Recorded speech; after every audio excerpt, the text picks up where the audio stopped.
Yo, what's up mga kaibigan? Nalina tayo magkwentuhan. Ang Boston Celtics nga ang nagkampiyon sa last NBA season matapos sa talunin nila sa first round ang 8 seed Miami Heat 4-1. 4th seed Cleveland Cavaliers sa second round 4-1 din.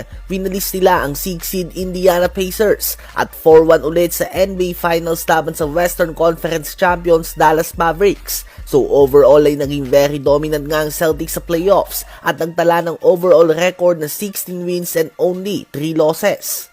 Sa isang interview ay nabanggit ng Celtics star Jason Tatum na madalas nga daw siya tanungin kung kailan niya na-realize na magkakampyon na sila. Ito nga daw ay namalaglag ng Minnesota Timberwolves ang Denver Nuggets. Nuggets nga daw ang tanging team na maganda ang match sa kanila.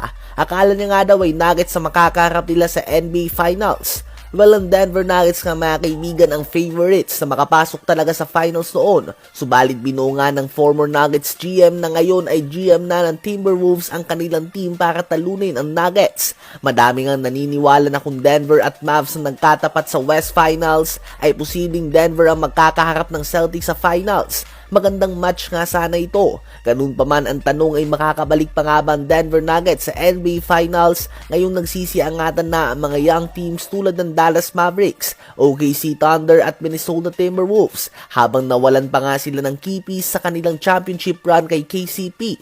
Ang Denver Nuggets kay may solid starting five tulad ng Boston Celtics. Ganun pa man medyo nagkakaproblema sila sa kanilang bench. At dito na nga papasok ang kanilang bagong player na tulad ni Russell Westbrook. Last season nga sa dalawang regular season games ng Boston Celtics at ng Denver Nuggets ay parehong nagwagi dito ang Nuggets. Kayo ba mga kaibigan, kung nagkatapat ang dalawang team na ito sa finals, sino ba sa palagay nyo magwawagi? Habang si LeBron James naman mga kaibigan ay binanggit nga na tulad ng NFL great Tom Brady, posibleng tumungo siya sa broadcasting matapos ang kanyang basketball career. Madami ngang all-time great na naging broadcaster matapos ng kanilang basketball career tulad nila Magic Johnson, Vince Carter, Reggie Miller, Dominic Wilkins, Dwayne Wade at iba pa. Posibleng si LeBron nga mga kaibigan ang sumunod dito.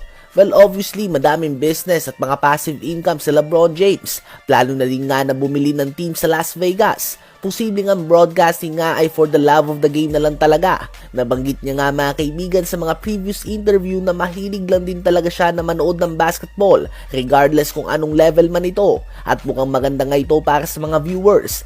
Ang makita at mapakinggan ng insight ng isang legendary player na tulad ni LeBron ay magiging malaking tulong sa pag-develop ng mga basketball IQ ng mga batang players. Habang tumatanda nga tayo ay mas nagiging matalino na din tayo manood ng games dahil nalalaman na natin ang mga tinatakbo na opensa o depensa ng mga teams. Imagine kung may isang 20 plus year veteran na nagpapaliwanag ng game para sa'yo. Magiging malaking tulong nga ito sa mga bata mga kaibigan. Ano ba masasabi nyo tungkol dito?